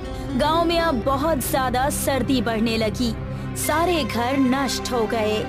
ये सब देखकर दिनेश उस रेत के टीले के पास पहुंच गया। कहाँ हो तुम रेत के व्यक्ति? तुमने तो कहा था कि मैं अमीर हो जाऊंगा, लेकिन मेरी वजह से ना जाने कितने लोग तबाह हो गए हैं। और तो और पूरे गांव में बर्फ की बाढ़ आ गई है। सभी गांव वाले ठंड से ठिठुर रहे हैं। कुछ ही पलों में वही रेत का व्यक्ति दिनेश के सामने आ गया। तुमसे मैंने कहा था कि उस रेत का इस्तेमाल ज्यादा मत करना, लेकिन तुम एक लालची व्यक्ति हो। तुम्हारे गांव वाले तुम्हारे लालचपन की वजह से तबाह और बर्बाद हो गए हैं और मुझे उन्हें तड़पता हुआ देखकर बड़ा आनंद आ रहा है। तुम कहना क्या चाहते हो? दरअसल किसी जमाने में मैं तुम्हारे गांव का मुखिया था। मेरे लालच की वजह से मुझे और गांव को श्राप मिला था कि मैं और पूरा गांव रेत में परिवर्तित हो जाएं। बरसों बाद मुझे बदला लेने का मौका मिला और मैंने ले लिया। अब तुम जानो और तुम्हारा काम जाने। इतना कहकर वो व्यक्ति वहाँ से गायब हो गया। दिनेश मुंह लटकाकर अपने गांव चला आया। दिनेश को देखकर सारे गांव वालों ने उसे घेर लिया। तुमसे मैंने कहा था दिनेश, तुम्हारे लालच का नतीजा किसी दिन बहुत बुरा होगा। और देखो, आज तुम्हारे लालचपन की वजह से सारे गांव को कितना नुकसान और कितनी तकलीफ झेलनी पड़ रही है। मुझे अपने आप पर शर्मिंदगी हो रही है मुखिया चाचा, मुझे क्षमा कर दीजिए। मेरी वजह से गांव वालों को तकलीफ पहुंची है। मैं गांव वालों का भरपूर सहयोग करूंगा। मैं कोई ना कोई उपाय निकाल लूंगा। अब तुम क्या करोगे? फिलहाल तो गांव वालों को ठंड से बचाने का इंतजाम करना होगा। इतना बोलकर दिनेश अपने घर से बहुत सारे मोटे बोरे और रुई ले आया और गांव वालों की ओर देखकर बोला, गांव वालों, हमारे घर तो तबाह हो चुके हैं। तुम सब बोरों और रुई से गुदड़ी के घर बनाओ ताकि तुम्हें ठंड में थोड़ा सुकून मिले।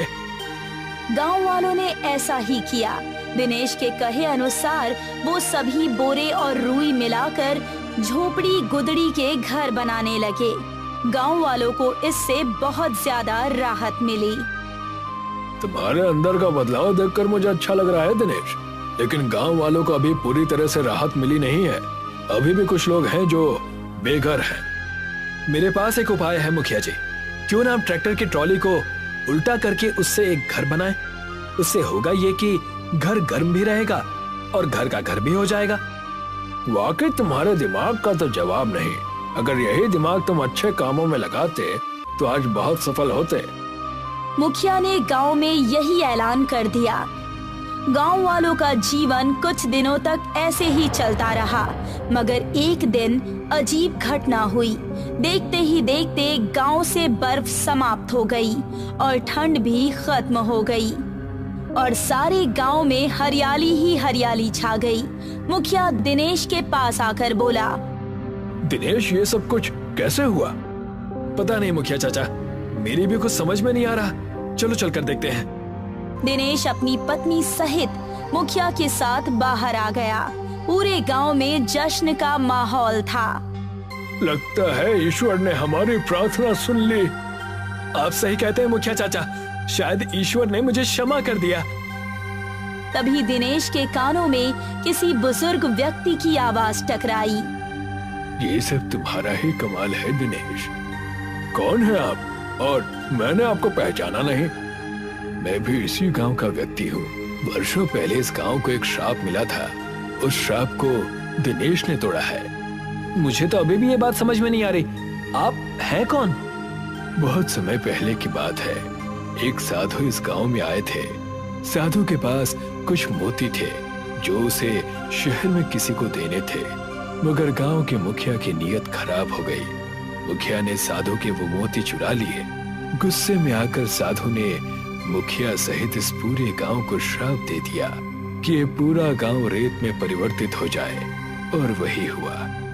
हाँ, लेकिन इससे मेरा क्या लेना देना? गांव वाले उस साधु के सामने बहुत गिड़गिड़ाए। तब साधु ने कहा कि इस गांव में कोई ऐसा लालची व्यक्ति जिसके लालच की कोई सीमा ना हो, जब वो सुधर जाएगा और उसके दिल में गांव के लोगों के लिए भलाई जन्म लेगी और उसका लालच समाप्त हो जाएगा, उस दिन उसका श्राप टूट जाएगा। और फिर वही हुआ। इतना कहकर वो व्यक्ति वहाँ से चला गया और गांव में सभी लोग खुशी खुशी रहने लगे। सिम्बापुर शहर में आर्यन अपनी पत्नी जिया के साथ अपने भैया भाभी के साथ रहता था। आर्यन की भाभी प्रीति काफी नकचड़ी थी। वो बिल्कुल नहीं चाहती थी कि आर्यन और जिया उसके साथ उस घर में रहें। इसीलिए वो हमेशा अपने पति संदीप से इसकी शिकायत किया करती थी।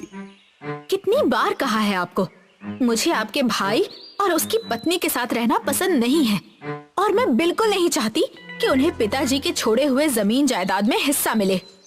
मैं खुद यही चाहता हूँ भाग्यवान, इसलिए आज मैं कोर्ट में जाकर आया हूँ और एक वकील को घूस खिलाकर एक फर्जी वसीयत के कागज तैयार करा लिए हैं, जिसमें साफ साफ लिखा है कि पिताजी जाने से पहले सारी चीजें मेरे नाम कर गए थे। अब बस कल सुबह की देर है। वाह पतिदेव, क्या तरकीब लगाई है आपने। आर्यन और जिया स्वभाव के बहुत अच्छे थे। घर का सारा काम जिया अकेले किया करती थी और आर्यन अपने पिता की बिरयानी की दुकान में काम किया करता था। अगले दिन का सूरज उगता है। संदीप और प्रीति आर्यन और उसकी पत्नी दोनों को घर से निकाल देते हैं। भैया, ये आप नहीं कर सकते।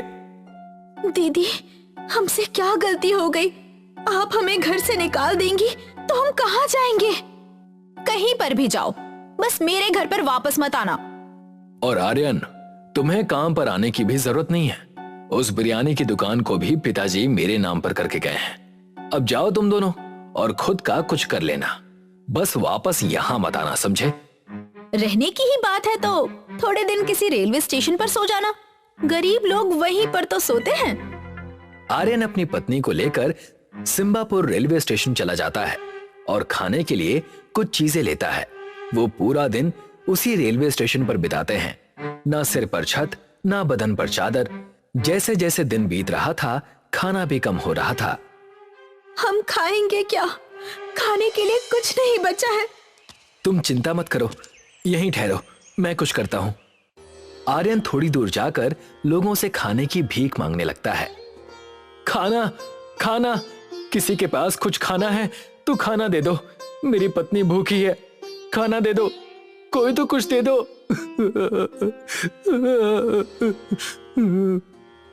आर्यन अपनी हालत पर फूट फूट कर रोने लगता है। तभी वहां पर एक छोटी लड़की आर्यन के पास आकर कहती है, आप रो क्यों रहे हो? मैं आपको खाना देती हूँ। आज मैं अपना टिफिन लाना भूल गई और मम्मी ने मुझे आज बिरयानी और मेरे दोस्तों के लिए मोमोज पैक करके दिए हैं। आप रोइए मत, मैं आपको अपना टिफिन देती हूँ। बेटी, तुम्हारा बहुत बहुत शुक्रिया। ईश्वर हमेशा तुम्हारे साथ रहे। ईश्वर से मेरी यही प्रार्थना है। तभी रास्ते में एक बूढ़ी औरत कमजोरी की हालत में लोगों से खाना मांग रही थी। कोई खाना दे दो, नहीं तो मैं जी नहीं पाऊंगी। आर्यन उसे देखकर रुक जाता है और बूढ़ी औरत से कहता है, जी माँ जी, मैं थोड़ा सा खाना आपको देता हूँ। मैं अपने हिस्से का खाना आपको दे देता हूँ। मुझे बस इतना खाना चाहिए था जिससे मेरी पत्नी का पेट भर जाए। तुम नेक इंसान हो। तलाशा हर जगह तुम्हें उसी तरीके से जैसे कोई समुद्र में मोती ढूंढता हो। हर बार पत्थर हाथ में आते हैं, मगर आज इस समंदर में मुझे मोती मिल गया। वो बूढ़ी औरत अचानक से परी में बदल जाती है। जिस बच्चे ने तुम्हें ये टिफिन दिया था वो मैं ही थी बेटा। भूखमरी की हालत में भी तुमने मुझे खाना दिया। अब से तुम कभी भूखे नहीं सोओगे। धीरे धीरे सब जो तुमने खोया है उसका दुगना तुम्हारे पास आ जाएगा। मेहनत करो और खूब तरक्की करो आर्यन। परी जादू से वहां स्टेशन पर एक दुकान खड़ी कर देती है जिस पर मोमोज बिरयानी लिखा होता है। कल से तुम यही बेचोगे। इस दुकान पर तुम काम करोगे। जो कोई तुम्हारे हाथ की बिरयानी खाएगा वो इसका दीवाना हो जाएगा। ये कहकर परी वहां से चली जाती है। आर्यन जिया को जाकर खाना देता है और उसे सारी बात बताता है। अच्छे लोगों के साथ बुरा होता है, सबने कहा और सुना है, मगर आज जो हमारे साथ हुआ है वो प्रमाण है कि ये वाक्य गलत है। अगले दिन आर्यन और जिया दोनों दुकान में जाते हैं जहां पर पहले से ही मोमोज बिरयानी बनाने की सामग्री वहां 2 पेटियों में रखी हुई थी और साथ ही वहां एक पर्ची भी थी जिसमें मोमोज बिरयानी बनाने का तरीका लिखा हुआ था। यहाँ तो पहले से ही सामग्री रखी हुई है। हम इस बिरयानी को सबके लिए बेचेंगे। इसे गरीब भी खरीद सकता है और अमीर भी। इस बिरयानी को हम 5 रुपए में बेचेंगे। सही कहा आपने। आर्यन और जिया मोमोज बिरयानी बना लेते हैं और उस मोमोज बिरयानी को रेलवे स्टेशन पर 5 रुपयों में बेचना शुरू कर देते हैं। थोड़ी देर बाद वहां कई सारे लोग उनकी बनाई हुई मोमोज बिरयानी खाने आ जाते हैं। बेटा, शुक्रिया, तुमने हम गरीबों को अपने ध्यान में रखकर ये अनोखी मोमोज बिरयानी 5 रुपए में बेचना शुरू किया। हमने भी दिन सहे हैं, हमें पता है कि कैसा लगता है। आप निश्चिंत रहिए और ये बताइए कि आपको और बिरयानी चाहिए क्या, क्योंकि उसके लिए और पैसे देने की जरूरत नहीं है। धीरे धीरे आर्यन और जिया की मोमोज बिरयानी पूरे शहर में प्रसिद्ध हो गई। सब लोग उसकी दुकान पर 5 रुपए की मोमोज बिरयानी खाने आने लगे। कई शहरों के धनवान भी उसके पास 5 रुपए वाली मोमोज बिरयानी खाने आते और उसे कई सारे पैसे देकर जाते। ये खबर हवा की तरह संदीप और प्रीति तक भी पहुंच जाती है। ये मैं क्या सुन रही हूँ पतिदेव? आर्यन और जिया फिर से अमीर बनते जा रहे हैं। उन्हें कई सारे शहर के धनवान लोग उस बिरयानी को खाकर ज्यादा पैसे भी दे रहे हैं उन्हें। जानता हूँ, मुझे भी समझ में नहीं आ रहा है। सब तो हमने उससे छीन लिया था, तब उसके पास ये दुकान खोलने के पैसे कैसे आए, और इतने पैसे कैसे आए कि वो बिरयानी को 5 रुपयों में बेच रहा है। हम दोनों को जाकर देखना पड़ेगा भाग्यवान। मगर वो हमसे बात भी करेगा क्या? वो सब मुझ पर छोड़ दो। मैं अपने भाई को जानता हूँ, उसका दिल बहुत कोमल है, वो मुझसे गुस्सा नहीं रह सकता है। संदीप और प्रीति दोनों आर्यन और जिया से मिलने उनकी दुकान पर पहुंच जाते हैं। मेरे भाई आर्यन, मुझे माफ कर देना, मुझसे गलती हो गई थी। जिया, मुझे भी माफ कर दो, हमने तुम लोगों के साथ बहुत बुरा किया। अरे दीदी, कोई बात नहीं, बुरा तो हमारे साथ हुआ मगर हम टूटे नहीं और आप हमारे पास आ गईं, तो मैं अभी कह सकती हूँ कि परिवार हमसे झूठे नहीं। संदीप भैया, हमने आप दोनों को माफ किया। मैं आप दोनों को मोमोज बिरयानी खिलाता हूँ। आर्यन दोनों को मोमोज बिरयानी खिलाता है। संदीप बातों बातों में आर्यन से मोमोज बिरयानी की दुकान का राज पूछता है और आर्यन अपने भाई पर भरोसा करके उसे बता देता है। भैया, हम 5 रुपयों में इस मोमोज बिरयानी को इसलिए बेच पा रहे हैं क्योंकि इस दुकान में 2 पेटियां हैं जिसमें हर दिन अपने आप मोमोज बिरयानी बनाने की सामग्री आ जाती है, और पर्ची में मोमोज बिरयानी कैसे बनाते हैं वो भी लिखा हुआ है। इसलिए ये मोमोज बिरयानी खाने में इतनी अच्छी लगती है। अच्छी बात है, बहुत अच्छी बात है। मोमोज बिरयानी के लिए शुक्रिया। अब हम चलते हैं, मगर हम आगे भी तुम दोनों से मिलने आते रहेंगे। संदीप और प्रीति घर लौट जाते हैं। कहा था ना मैंने, वो आर्यन मुझसे गुस्सा नहीं रह सकता, और देखा किस तरीके से मैंने उससे सब उगलवा लिया। वो 2 पेटियां और वो पर्ची, हमें बस वही चाहिए, फिर हम भी मोमोज बिरयानी बेचेंगे, वो भी ज्यादा भाव में। सोचो सोचो पतिदेव, कितने पैसे होंगे हमारे पास, कुछ योजना बनाओ। मैंने योजना सोच रखी है भाग्यवान, बस तुम मेरे साथ चलना। अगले दिन रात को आर्यन और जिया अपनी दुकान को बंद करके चले जाते हैं और संदीप और प्रीति रेलवे स्टेशन में प्रवेश करते हैं। प्रवेश करते ही उन्हें वो बच्ची मिलती है जिसने आर्यन को मोमोज और बिरयानी की टिफिन दी थी।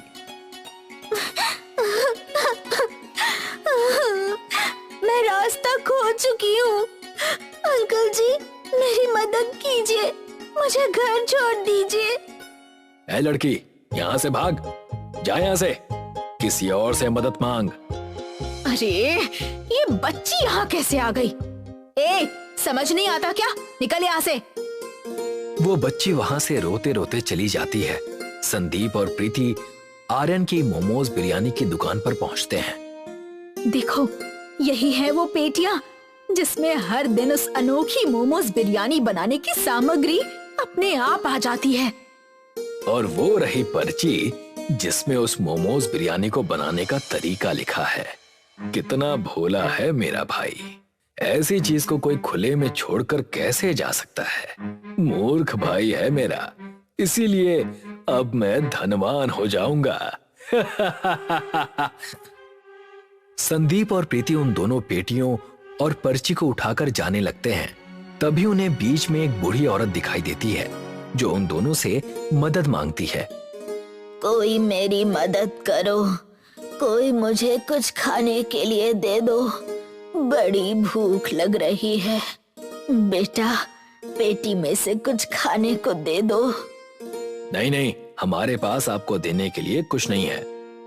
जैसे ही वो ये शब्द कहता है, वो बूढ़ी औरत परी में बदल जाती है और उन दोनों से कहती है, मैंने 2 बार रोकने की कोशिश की तुम दोनों को अपने कहर से बचाने की, मगर लालच को मैंने तुम्हारे अंदर वास करते देखा। नहीं मिलेगी माफी तुम दोनों को इस गुनाह की। धनवान होना था तुम दोनों को, अब सब छीन लिया जाएगा तुमसे। कूदता था तुम्हारा मन पैसा देखकर, अब कूदते रहना जिंदगी भर एक मेंढक की तरह। संदीप और प्रीति दोनों मेढक में बदल जाते हैं। अगली सुबह होती है, आर्यन अपनी दुकान खोलता है और उसे वो दोनों पेटियां अपनी जगह पर ही दिखती हैं, जैसे पिछली रात कुछ हुआ ही ना हो। शहर में आर्यन आगे और कई सारी जगहों पर अपनी 5 रुपए की मोमोज बिरयानी की दुकान खोल लेता है और अपनी जिंदगी आराम से जीता है। एक गांव में अभिमन्यु नाम का व्यक्ति पनीर बिरयानी बेचा करता था। एक दिन अभिमन्यु बाजार में पनीर बिरयानी का ठेला लगाकर ग्राहकों को आवाज लगा रहा था, आइए आइए और पनीर बिरयानी का आनंद उठाइए। सभी का धंधा इस समय चल रहा है मंदा। मेरी बिरयानी के साथ मिला हुआ पनीर इस गर्मी में आपको कर देगा ठंडा। तभी वहाँ पर मुखिया आकर अभिमन्यु से बोला, अरे क्या बात है अभिमन्यु, कितनी देर से देख रहा हूँ कि ग्राहकों को आवाज लगा रहे हो, मगर कोई तुम्हारी पनीर बिरयानी खाने ही नहीं आ रहा। ऐसी बात नहीं है मुखिया जी, कुछ देर बाद देखिएगा कि कितने ग्राहक मेरे ठेले पर आकर बिरयानी खाने का आनंद उठाएंगे। अभिमन्यु, ये गर्मी का मौसम है, तुम पनीर बिरयानी बेचने की बजाय कोई नया आइटम क्यों नहीं बेचते? नहीं मुखिया जी, पनीर बिरयानी मेरे पिताजी भी बेचा करते थे और उन्होंने ही मुझे पनीर बिरयानी बनानी सिखाई थी। मैं इस धंधे को नहीं छोड़ूंगा। कुछ देर में अभिमन्यु के ठेले पर लोगों की भीड़ लगने लगी और देखते ही देखते अभिमन्यु की पनीर बिरयानी खत्म हो गई। मुखिया मुस्कुराते हुए अभिमन्यु से बोला, मान गए अभिमन्यु, तुम्हारी पनीर बिरयानी का स्वाद गर्मी में भी लोगों को अपनी ओर खींच लाता है। अभिमन्यु मुस्कुराता हुआ घर चला गया और मुखिया भारी मन से अपने खेत की ओर चला गया। खेत पर उसका भतीजा चंदू मुखिया का इंतजार कर रहा था। चाचा जी, क्या आपने अभिमन्यु से बात की? हाँ, मैंने अपने तरीके से उससे कहा कि वो पनीर बिरयानी की जगह कोई और आइटम क्यों नहीं बेचता, मगर उसने मना कर दिया। चाचा जी, अभिमन्यु की पनीर बिरयानी इतनी प्रसिद्ध है कि अगर मैं उसके सामने कोई दूसरा आइटम का ठेला लगाकर बेचूंगा तो वो नहीं बिकेगा। मेरे रोजगार का क्या होगा? चिंता मत करो चंदू, मैं कल कोई उपाय सोचकर तुम्हें बताता हूँ। इधर अभिमन्यु की पत्नी बिंदिया अभिमन्यु से बोली, कल तुम्हारे पीठ पीछे मुखिया जी घर पर आए थे, बोल रहे थे कि गर्मी का सीजन चल रहा है, तुम अपने पति से कुछ और बेचने के लिए क्यों नहीं कहती? ये मुखिया जी भी ना मेरे पीछे हाथ धोकर पड़ गए हैं। अरे भाई, जब मेरी पनीर बिरयानी सारे गांव में प्रसिद्ध है तो फिर मैं दूसरा आइटम क्यों बेचूं? सही बात है, आपकी पनीर बिरयानी तो भीषण गर्मी में भी लोग खाना पसंद करते हैं जी।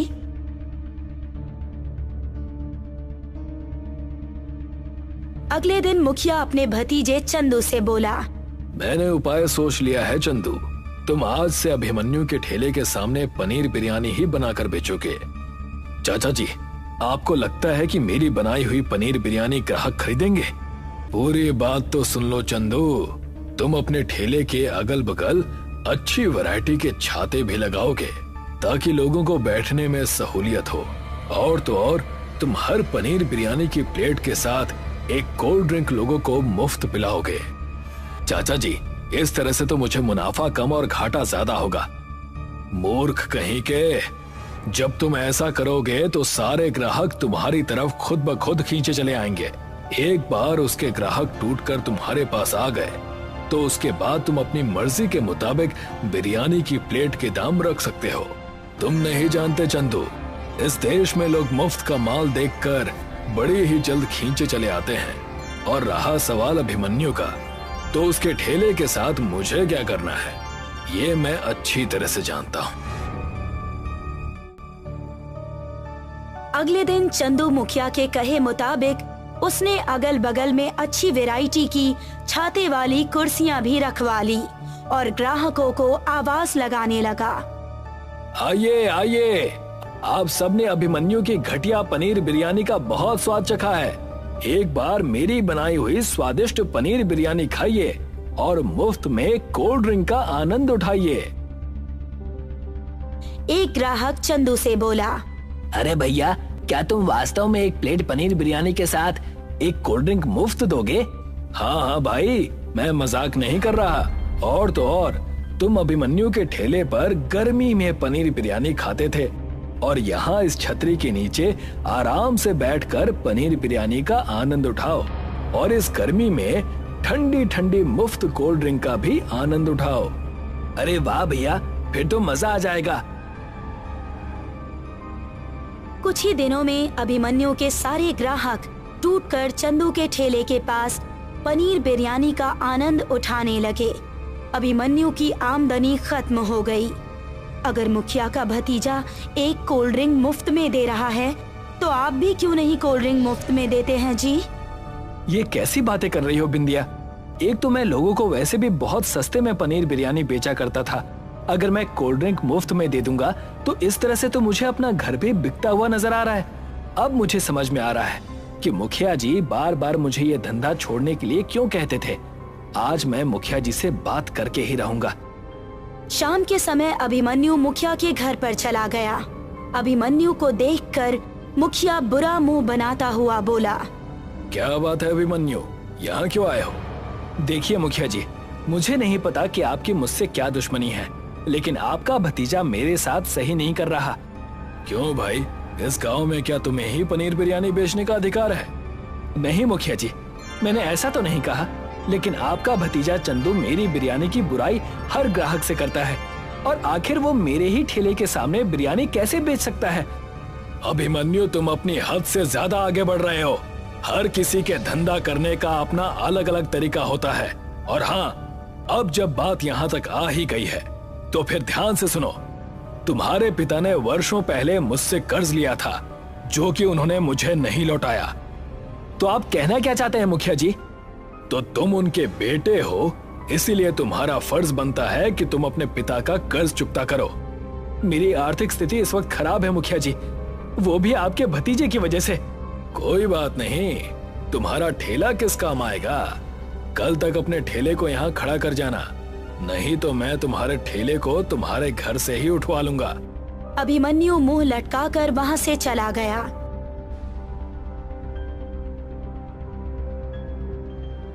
अगले दिन मुखिया के आदमी अभिमन्यु का ठेला भी उठाकर ले गए। अभिमन्यु बेरोजगार हो गया। कुछ दिन ऐसे ही बीत गए। आखिर आप कब तक ऐसे ही घर पर बैठे रहेंगे? कुछ समझ में नहीं आ रहा बिंदिया, यहाँ तक कि धंधा और ठेला भी हाथ से चला गया। अब मैं क्या करूं? मुखिया ने जरूर आपसे झूठ बोला है। आपके पिताजी को स्वर्ग सिधारे तो कई वर्ष हो गए हैं। उन्होंने तो आपसे कभी जिक्र नहीं किया कि मुखिया से उन्होंने कुछ पैसे उधार लिए थे।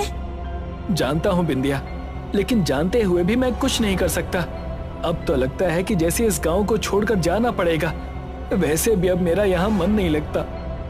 इतना बोलकर अभिमन्यु क्रोध से एक बक्से पर लात मार दी। बक्से से कुछ सामान नीचे गिर गया। ये क्या किया आपने? ये तो आपके पिताजी का पुराना बक्सा था। अभिमन्यु ने अपनी पत्नी की बात का कोई जवाब नहीं दिया और वो बक्से से गिरे एक बहुत पुराने कागज को पढ़ने लगा। ये आप क्या पढ़ रहे हैं जी? क्या है ये? ये तो पिताजी की हैंडराइटिंग है बिंदिया। सिर्फ पिताजी ही इस गांव में 5वीं क्लास पास थे। इसमें बर्फ की बिरयानी के बारे में कुछ लिखा है। अचानक अभिमन्यु को कुछ याद आया। मुझे याद आ रहा है, पिताजी बर्फ की बिरयानी के बारे में माँ से बात तो किया करते थे कि वो एक दिन बर्फ की बिरयानी बनाकर बेचेंगे। लगता है ये वही है। अगर ऐसी बात है तो फिर आप बर्फ की बिरयानी क्यों नहीं बेचते? अगर आपके पास पैसे नहीं हैं तो मेरे पास एक चांदी का हार पड़ा हुआ है, आप उसको गिरवी रखाइए और अपना धंधा फिर से शुरू कीजिए। अभिमन्यु उसी दिन उस हार को गिरवी रखकर कुछ पैसे ले आया और चावल खरीदकर अपने पिताजी के लिखे नुस्खे के अनुसार चावल को पकाकर उसके ऊपर बर्फ मिला दी। बिंदिया, बर्फ की बिरयानी तो बनकर तैयार हो गई। आपके साथ मैं भी बेचने का प्रयास करूंगी। हम अपनी पुरानी जगह पर धूप में ही खड़े होकर इसे बेचेंगे। अभिमन्यु बिंदिया के साथ अपनी पुरानी जगह पर चला गया और आवाज लगाने लगा, आइए भैया आइए, आप सबने पनीर बिरयानी बहुत खाई है। एक बार आप बर्फ की बिरयानी खाकर ठंडा ठंडा कूल कूल होने का आनंद उठाइए। तभी एक ग्राहक वहां आकर बोला, अरे भैया, पनीर बिरयानी, छोले बिरयानी, नॉनवेज बिरयानी के बारे में तो सुना था, बर्फ की बिरयानी के बारे में पहली बार सुना है। देख रहे हैं कितनी भीषण गर्मी है। एक बार बिरयानी को खाने का आनंद उठाइए और ठंड का मजा लीजिए। लाओ भैया, एक प्लेट लगा दो। अभिमन्यु ने एक प्लेट में बर्फ की बिरयानी उस ग्राहक को दे दी। बिरयानी खाते ही वो ग्राहक बोला, अरे भैया, बर्फ की बिरयानी को खाकर तो मुझे ऐसा लग रहा है जैसे कि दिसंबर की सर्दी आ गई हो। उस ग्राहक की बात सुनकर सभी ग्राहक अभिमन्यु के बर्फ की बिरयानी पर दौड़ पड़े। कुछ ही दिनों में अभिमन्यु की बिरयानी अपने गांव में और आसपास के सभी गांव में प्रसिद्ध हो गई। अभिमन्यु की बर्फ की बिरयानी जो भी खाता उसे भीषण गर्मी में भी गर्मी नहीं लगती। एक दिन अभिमन्यु की पत्नी अभिमन्यु से बोली, आपके पिताजी की बर्फ की बिरयानी का नुस्खा अगर हमें नहीं मिलता तो हम तो सड़क पर आ गए थे। तुम सही कह रही हो, पिता पिता ही होता है। इस संसार से जाने के बाद भी उन्होंने हमारी सहायता की। मैं चाहती हूँ कि इस भीषण गर्मी में बेचारे बहुत से गरीब लोग गर्मी की वजह से परेशान हैं, जिनके घर पर ना कूलर है और ना ही पंखा, आप उन्हें ये बर्फ की बिरयानी मुफ्त में खिलाइए। अभिमन्यु को अपनी पत्नी का सुझाव पसंद आया और अभिमन्यु उस दिन से गरीब लोगों को बर्फ की बिरयानी मुफ्त में खिलाने लगा। अब गांव में जिसे भी गर्मी लगती वो अभिमन्यु के पास आ जाता और अभिमन्यु ने गांव में एक दुकान खरीद ली। अब वो गांव में ही दुकान पर बर्फ की बिरयानी बेचा करता। ये देखकर चंदू मुखिया से बोला, चाचा जी, हमारी सारी योजना पर पानी फिर गया। सही कहते हो तुम, पता नहीं इस चंदू के पास बर्फ की बिरयानी बनाने का नुस्खा कैसे आ गया। उसकी बर्फ की बिरयानी खाने के बाद किसी को गर्मी ही नहीं लगती। अब तो दूर दूर से लोग आकर उसकी बिरयानी खाने लगे हैं और वो भी सिर्फ इसी वजह से खाते हैं ताकि वो अपने शरीर की गर्मी भगा सके। तो फिर कुछ कीजिए चाचा जी। जब दुश्मन ताकतवर हो जाए तो फिर उससे दुश्मनी नहीं बल्कि समझौता करना चाहिए। चलो मेरे साथ।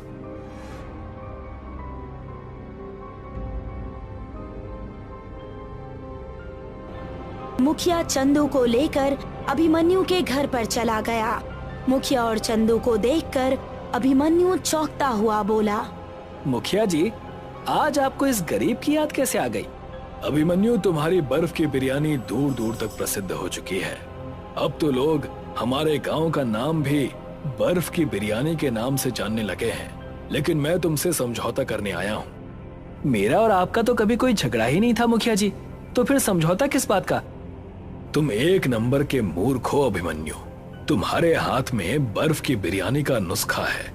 तुम चाहो तो इससे लाखों रुपए कमा सकते हो, लेकिन तुम पैसे कमाने की बजाय गरीब भिखारी को मुफ्त में बर्फ की बिरयानी खिला रहे हो। मुझे लगा था कि शायद आपको अपनी गलती का एहसास हो गया है, इसीलिए आप यहाँ आए हैं, पर मैं गलत था मुखिया जी। पैसा ही सब कुछ नहीं होता। गरीब की मदद करने से हमारे मन को जो शांति मिलती है ना, वो किसी भी पैसों से नहीं खरीदी जा सकती। आप यहाँ से जा सकते हैं। मुखिया और चंदू मुंह लटकाकर वहाँ से चले गए। अभिमन्यु आज भी बर्फ की बिरयानी बनाता है और उन्हें बेचता है।